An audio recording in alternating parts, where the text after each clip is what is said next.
Well, the internet is blowing up saying that Sony and Disney are about to ruin Spider-Man. All right, let's just calm down a little bit.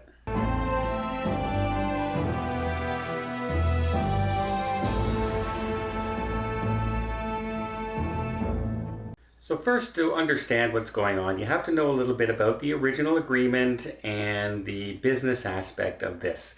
The collaboration right now between Sony and Marvel and Disney is basically that, Marvel gets all the money for the movies.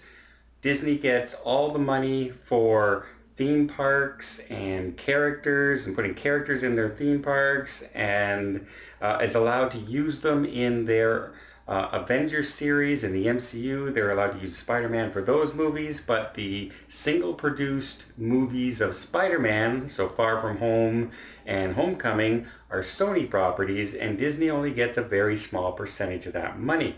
Well, with the success of Far From Home reaching $1 billion, obviously Disney's saying, well, you know what, we'd like a bigger piece of the pie. But tell you what, we'll co-finance the movie with you, but we want 50% of that money.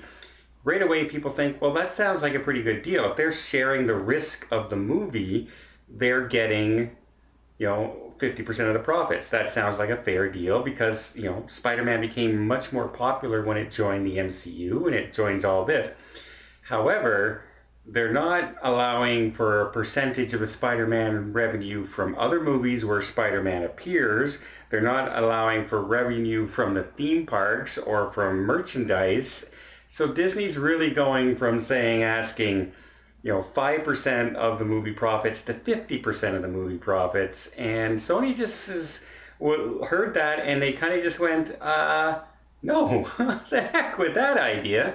Well, if you look back at the Sam Raimi movies with Spider-Man, yes, they're not aligned with the Marvel universe, but they all made close to $800 million on their own. And if you say take $800 million and Sony keeps all of that money, or you go to the $1 billion they made from Far From Home and you take only 50% of that, they're actually losing 30% of the revenue to make this deal. So why would they do it? Even though those movies are not considered as good as the Homecoming series, and it's great when it's part of the MCU because it links to other things, and it's growing with the young Tom Holland and everything. And Tom Holland was chosen by Sony. Disney wanted another character, another actor. So Sony has their rights here, and I think this is basically a negotiating tactic. This weekend is D23.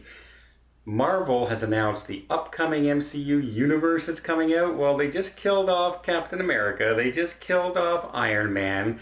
The Hulk has changed. Thor's off in some distance. So the main characters that everyone originally fell in love with are no longer there. They need new characters. Captain Marvel, Spider-Man to lead the MCU in the future. Well, you take Spider-Man out of the equation and that picture drops quite dramatically. So they've built a lot of things, including they're building Marvel Land. It's actually being built right now, and Spider-Man is the main ride attraction for the area. So yeah, is this a negotiating tactic? Absolutely. Sony came out and said, no, they're going to bring Disney back to a reality life. Disney's kind of full of themselves with how much stuff they own and how powerful they are. And they want more money because guess what? They just had a bad quarter. They just had to announce to all their shareholders they lost money in, much, they didn't lose money, but they made much less than they expected to. Star Wars Galaxy's Edge right now is not doing very well at all. They had to cancel a lot of Star Wars movies that they thought was just going to be a cash cow.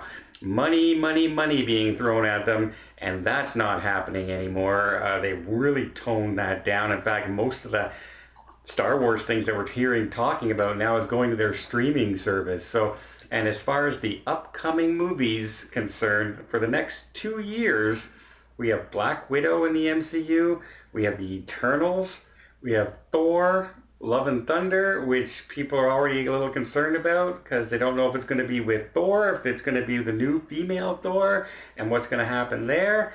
So there's a lot of question marks around the MCU right now. So I don't think that they are going to be able to strong arm Sony where they could have maybe before. They're not in as big as the negotiating places they were. I think all the chips, if you will, are stacked right now with Sony because Disney's going into D23. They're going to announce all these things, and if they announce anything with Spider-Man, people are going to be calling them out saying, well, Sony's just saying they're going to pull it if you want to do this deal. So that's where I think this is going. I think this will be solved very quickly because Disney doesn't want to go into D23 with any negative connotations.